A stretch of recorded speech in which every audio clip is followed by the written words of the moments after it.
Hello everyone, आप सब कैसे हैं। मैं उम्मीद करता हूं कि बहुत अच्छे होंगे और अपनी पढ़ाई को बहुत अच्छे से कर रहे होंगे। मैं आकाश कुमार बढ़ाना आईसीटी वर्चुअल क्लासरूम में आपका बहुत बहुत स्वागत करता हूं मेरे प्यारे बच्चों। जैसे आपको पता है मेरे प्यारे बच्चों, बेसिकली हमारी आपका जो है मेरे प्यारे बच्चों 12th क्लास है और इसी 12th क्लास के अंतर्गत मेरे प्यारे बच्चों हम लोग आपका जो है ज्योग्राफी हमारा चल रहा है और इसी ज्योग्राफी के अंदर हम लोग लेसन नंबर 2 को आपका प्रारंभ कर चुके हैं और इसमें हम लोग देख रहे हैं विश्व जनसंख्या वितरण घनत्व और आपका वृद्धि की जनसंख्या का वितरण आपका कैसा है विश्व में, डेंसिटी कितनी, घनत्व कितना है और आपका वृद्धि। तो सबसे पहले हम एक जनरल चीज पढ़े इंट्रोडक्शन में, फिर हमने बाप के वितरण के स्वरूप को देखा कि कहाँ पर सबसे ज्यादा आबादी है। टॉप 5 कंट्री, टॉप 10 कंट्री को हमने देखा, ठीक है। फिर हमने जनसंख्या घनत्व को देखा कि हम इसको ज्ञात कैसे करते हैं। तो जनसंख्या घनत्व को ज्ञात करने के लिए जनसंख्या अपॉन क्षेत्रफल, यानी कि अगर आप किसी क्षेत्र का जनसंख्या घनत्व निकाल रहे हैं, चाहे कोई जिला हो, राज्य हो, देश हो, प्रदेश हो, क्लियर है, या कोई महाद्वीप ही क्यों ना हो, तो हम क्या करते हैं, कुल पॉपुलेशन अपॉन कुल आपका क्षेत्रफल, उससे हम भाग दे देते हैं। एग्जाम्पल के रूप में हमने समझने का प्रयास किया।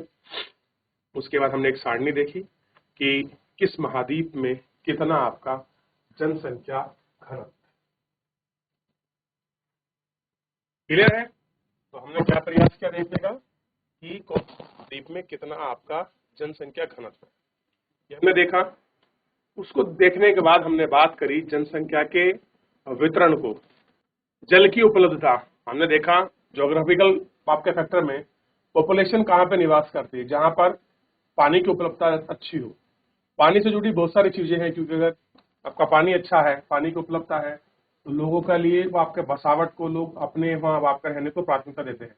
एग्जाम्पल के रूप में आप देखिए गंगा यमुना का दो आप देखिए, भारत में जितनी भी नदी हैं, चाहे वो आपके प्रायद्वीप की नदी हो, क्लियर है, या जो आपके तटीय रीजन की नदी हो, चाहे आपके हिमालयी नदी हो, इन नदियों के आसपास में आप देखेंगे तो मानवीय बसावट बहुत ज्यादा है, डेंसिटी भी अच्छी पाई जाती है, क्लियर है। उसके बाद हमने देखा कि भू आकृति भी एक ऐसा आपका फैक्टर है।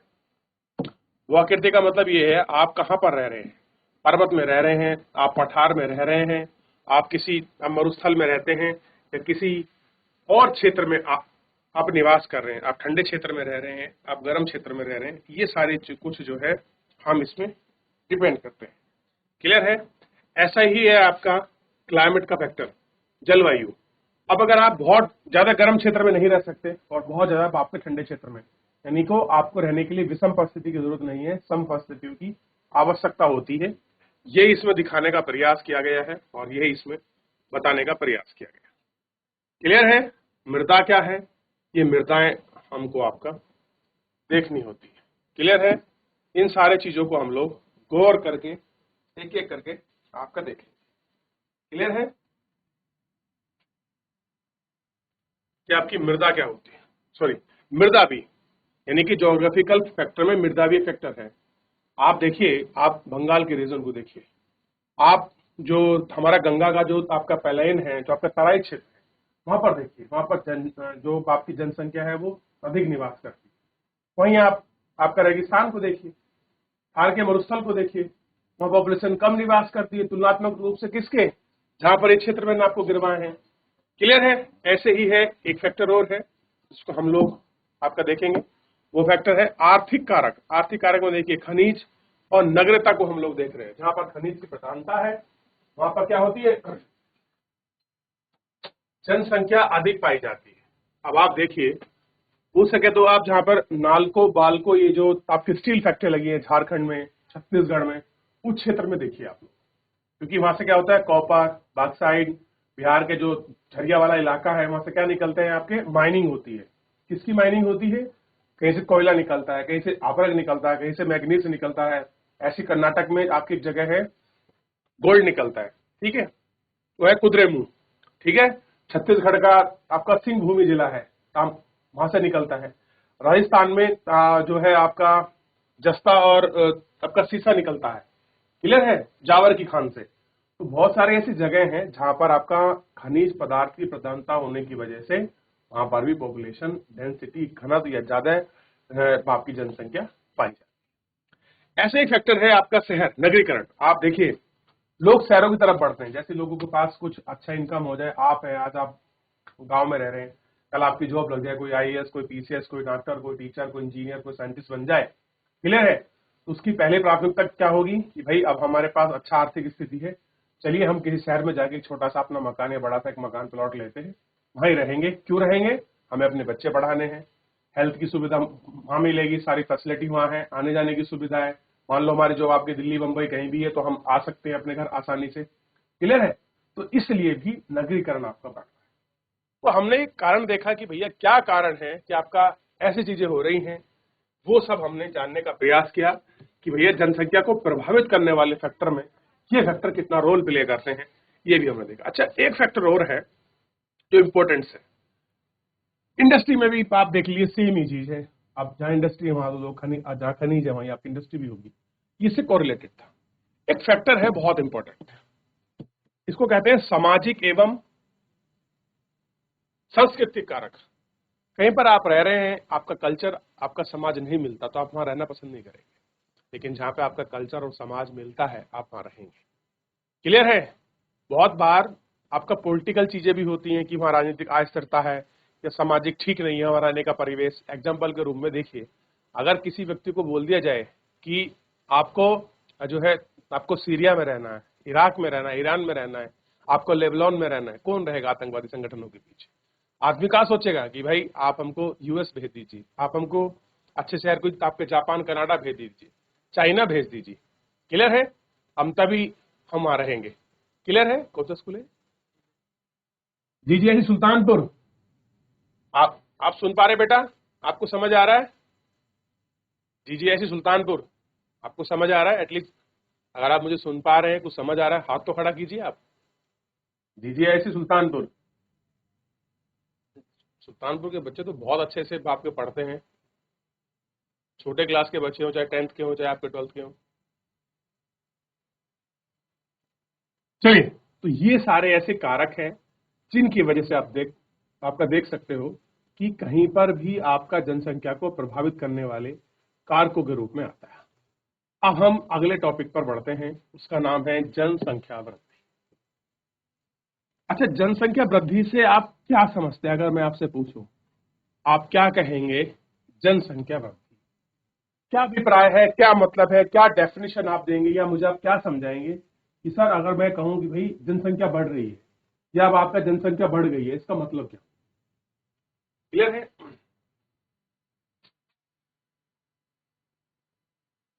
चलिए थोड़ा सा आपका समझने का प्रयास करते हैं, फिर उसके बाद जो उसकी आपका डेफिनेशन है उसको भी हम लोग आपका देख लेंगे, क्लियर है। आप देखिए,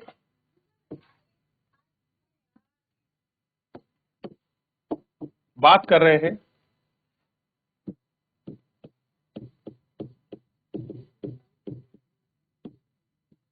जनसंख्या वृद्धि। जनसंख्या भाई वृद्धि का मतलब क्या है समझिए। मान लीजिए ये कोई क्षेत्र है, इस क्षेत्र की जनसंख्या मान लीजिए 100 है। कब? एक निश्चित वर्ष के आधार पर तो आपका तय करोगे। मान लीजिए 2024 में ये कोई क्षेत्र है, या मान लीजिए कोई जिला है, या मान लीजिए कोई राज्य है, ये मैं आपको समझाने के लिए कह रहा हूं। 100 नहीं हो सकती, हजार करोड़ लाखों में होती है। मान लीजिए कितनी है? 100 है, या आप ऐसे कह सकते हैं एक नंबर इसको बना लीजिए, जो भी आपको बनाना है, ठीक। अगर मैं आपसे कहूं कि इस जिला ए की जनसंख्या में आपका वृद्धि हुई, तो इसका मतलब क्या हुआ? इसका मतलब यही तो होगा कि भाई अब क्या थी कि 2024 से हम 2025 में आए, और ए जिले की जो आपकी जनसंख्या थी वो कितनी हो गई? 130 हो गई। कितनी होगी? 130। तो हम कंपेयर क्या करेंगे भाई? पिछले वर्ष की तुलना में इस वर्ष जनसंख्या कितनी है? तो पिछले वर्ष कितनी थी? 100, अब कितनी हो गई? 130। कितनी बढ़ी? तो आपका 30 बढ़ी। तो हम कह सकते हैं जो हमारी जनसंख्या वृद्धि है वो कितनी हो गई? आपका 30 बढ़ी। क्लियर हो गया? कितना बढ़ा? 30 बढ़ी। ये हमारी किस में बढ़ी है? नंबर्स में, संख्या के रूप में। अगर मैं इसका प्रतिशत में मैं बात करता तो कुछ ऐसे करता 130/100, क्योंकि जो बेस में होता है हम उसको बेस में लेके मानते। क्लियर है? तो जनसंख्या कितनी बढ़ी? 30। ऐसे ही आप देखिए, मान लीजिए कोई आपका राज्य है, ठीक, उस राज्य की पॉपुलेशन फिलहाल आप मान सकते हैं कि 120 थी। कब? 2026 हो गया, 2020 में। लेकिन अब ये जनसंख्या 150 हो गई। कोई भी एक नंबर मान लो, इतनी भी बहुत बड़ी बात है नहीं, 150 हो गई।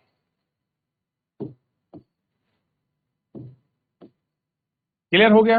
और ये कब हुई? 2024 में। तो अब मुझे बताइए कितनी बढ़ी? क्या वर्ष में? 4 वर्ष में। भाई 4 का तो अंतर है, 4 वर्ष में तो बढ़ी। कितनी बढ़ गई? आपका 30 बढ़ गई। कितनी बढ़ी? 30 बढ़ गई। अब आप सोच के देखिए, या थोड़ा फ्रैक्शन में आसान कर देता हूं, इसको मैं 8 कर देता हूं। अब बताइए कितनी बढ़ी? अब इस तरीके से ही आप निकालोगे तो आपको निकल के आएगा कि कितनी जनसंख्या बढ़ रही है। अब आपको थोड़ा सा एक आइडिया मिला होगा, रफ आइडिया। अब देखते हैं जनसंख्या वृद्धि अथवा जनसंख्या में परिवर्तन। भाई परिवर्तन हो रहा है। अच्छा, ये परिवर्तन दोनों रूप में हो सकता है, निगेटिव भी और पॉजिटिव भी। यानी कि कहीं जनसंख्या वृद्धि का मतलब तो ये है, देखिए आपका बढ़ने से, लेकिन बहुत जगह आपकी जनसंख्या आपका निगेटिव भी हो जाती है। समझाऊंगा मैं कैसे। देखिए, जनसंख्या वृद्धि अथवा जनसंख्या परिवर्तन का अभिप्राय किसी क्षेत्र में किसी निश्चित समय अवधि में, अभी मैं आपको 2024 2020 आंकड़ा मार के बता रहा था ना, उसका यही कहना है किसी निश्चित वर्ष के आधार पर आप तय करोगे ना। हम ये कह दें कि भैया एक ही जनसंख्या आपका 24 थी, या मतलब ऐसे कह दें कि 100 थी, अब कितनी हो गई? 120 हो गई। लेकिन हमें ये नहीं पता जो 100 थी वो किसके वर्ष के आपके रिलेटिव में हम लोग बात कर रहे हैं। तो हमको एक निश्चित समय चाहिए। जब आप देखते हैं जनसंख्या हमारी काफी गणना होती है, उसमें लिया होता है कि 2011 वर्ष के आधार पर, 2013 के आधार पर, या 2025-26 के आधार पर, इस दौरान बस लोग संख्या में परिवर्तन से है। कह रहे इसमें बसे हुए लोगों के परिवर्तन से है। पहले लोग वहां कितने बस रहे थे, अब वहां कितने हैं। यह परिवर्तन धनात्मक भी हो सकता है और आपका ऋणात्मक भी, यानी कि पॉजिटिव भी हो सकता है और निगेटिव भी। इसे निरपेक्ष संख्या या प्रतिशत के रूप में व्यक्त करते हैं। हाँ, अब इसे हम, जैसे हमने जो अभी ज्ञात किया कि 30 बढ़ी, वो क्या थी? निरपेक्ष संख्या। वहीं अगर मैं इसका प्रतिशत निकाल दूं, कितने परसेंट बढ़ी? 5%, 4%, 10%, 15% या 20%, हम इसको परसेंटेज में व्यक्त करें। क्लियर है? और जनसंख्या परिवर्तन किसी क्षेत्र की आर्थिक प्रगति, सामाजिक उत्थान, ऐतिहासिक और सांस्कृतिक पृष्ठभूमि का सूचक होता है। आप सोचिए, अगर कहीं पर पॉपुलेशन चेंज आ रहा है, उस चेंज का कारण क्या है? इकोनॉमिकल आपका जो उसकी प्रोग्रेस है, सोशल जो उसका रिफॉर्म्स हुए हैं, कल्चरल और हेरिटेज जो हिस्टोरियल बैकग्राउंड को भी ये आपका क्या करता है? प्रदर्शित करता है कि भैया इस वजह से ये सारी चीजें है। और आप कह सकते हैं कि इसलिए जनसंख्या वृद्धि हो रही है। ये कारण है जनसंख्या वृद्धि का। तो हमने छोटा सा रूप में इसको जानने का, समझने का प्रयास किया कि भाई आखिर में जनसंख्या वृद्धि है क्या। आगे बढ़ जाए।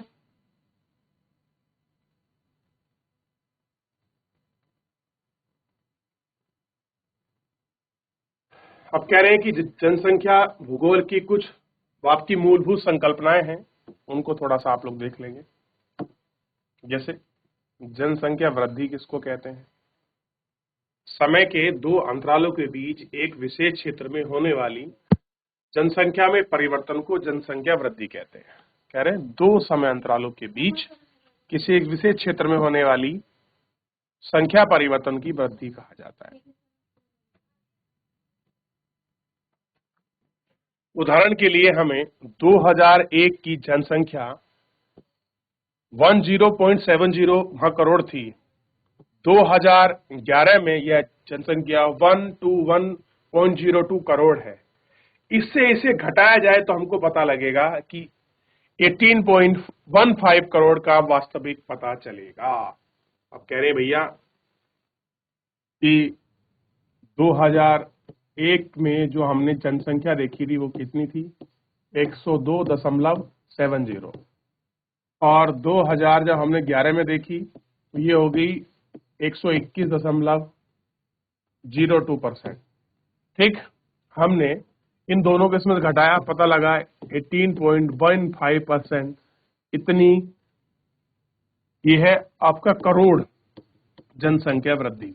बताइए कितनी जनसंख्या बढ़ी 2 वर्ष के समय अंतराल, 2001 से लेके 2011 के बीच में जब काउंटिंग करी गई, या 10 वर्ष में जब पता लगा तो इतनी संख्या।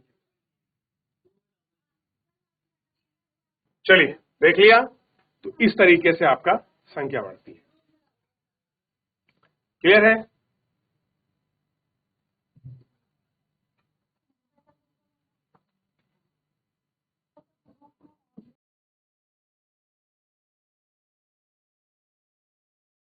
जनसंख्या वृद्धि दर, जनसंख्या वृद्धि दर।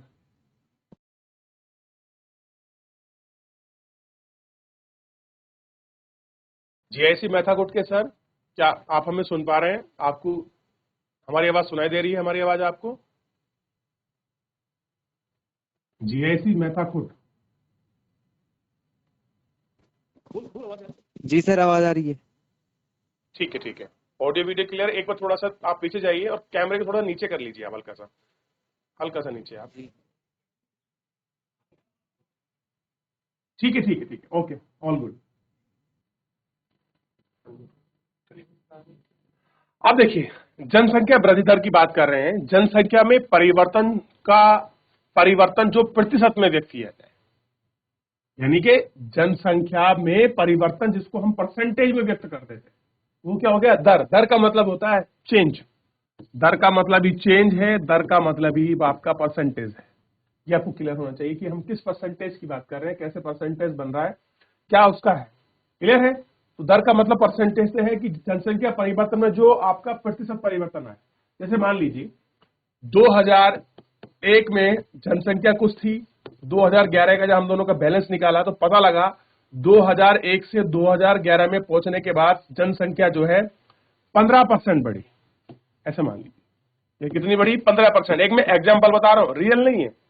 तो इस तरीके से हम व्यक्त करते हैं। वहां हमने कैसे दिखाई? 18.17 करोड़ बढ़ी, और यहां कैसे बता रहे हैं हम? 15% बढ़ी। तो जहां पर जनसंख्या को हम प्रतिशत के रूप में व्यक्त करते हैं वो है जनसंख्या वृद्धि दर। क्लियर है? ध्यान रहेगा इतना। चलिए आगे बढ़ जाए। जनसंख्या की वास्तविक वृद्धि, जो आपकी जनसंख्या है इसकी वास्तविक वृद्धि क्या है? जनसंख्या की, सॉरी क्षमा चाहेंगे, उससे पहले ये है जनसंख्या की प्राकृतिक वृद्धि किसी क्षेत्र विशेष में 2 समय अंतराल में जन्म और मृत्यु के अंतर से बढ़ने वाली उस क्षेत्र की प्राकृतिक वृद्धि कहते हैं जनसंख्या को। मान लीजिए आपकी जनसंख्या वृद्धि कितनी हुई, ये हमको देखना है। टोटल कितने लोग आपके जन्मे और कितने की वृद्धि हुई, उनका बैलेंस निकालने के बाद जो आपका वृद्धि है जो हम बताते वही है जनसंख्या की प्राकृतिक वृद्धि। इनको मैं सब लिखाऊंगा अभी नेक्स्ट लेक्चर में, अभी पढ़ लें इनको प्रॉपर हर तरीके से हम लोग लिखेंगे, ऐसा नहीं है।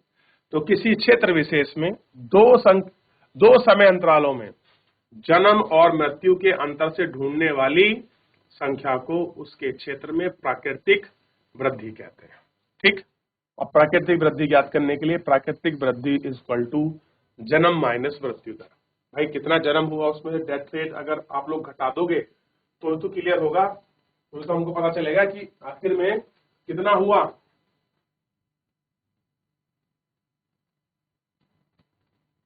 चलिए आगे बढ़े, आगे देखिए जनसंख्या की वास्तविक वृद्धि, यह वृद्धि तब होती है जब वास्तविक वृद्धि दर जन्म दर माइनस मृत्यु दर प्लस आप्रवास माइनस उपप्रवास।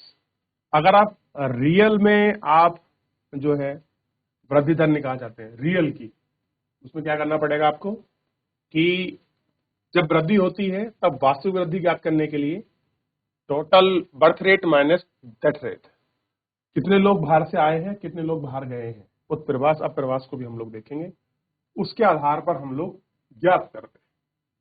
क्लियर है? चलिए